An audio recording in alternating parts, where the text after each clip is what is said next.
আজকে চলে এসেছে একটা ব্লগ নিয়ে। তো আমি এখন জেঠুর বাড়িতে, এখন আমার বাড়িতে যেতে অনেক লেট।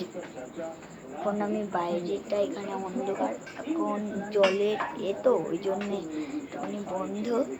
এটা আমাদের বাথরুম, এটা আমার জেঠুর রান্নাঘর জায়গা, আর আমি এখন বাইরে আছি।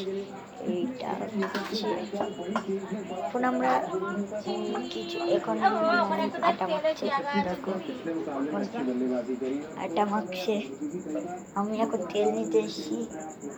মামা তেল কোথায়? আমি তো মস্তিতে আছি। কালকে আমি তোমাদের আমার বন্ধুদেরকে দেখাবো কেমন বন্ধু আমার। ভালোই বন্ধু, কিন্তু একটুখানি ফাজলামি করে। আর একটা সুমন বলে ছেলে আছে, সেই ছেলেটা খুব বাজে আমাদের মধ্যে। আমরা কালকে খেলতে যাবো, কালকে সকালবেলা ব্লগটা হবে, কিন্তু রাত্রেবেলাও হবে, কিন্তু বিকালবেলাটা হবে না। আর তো আবার কালকে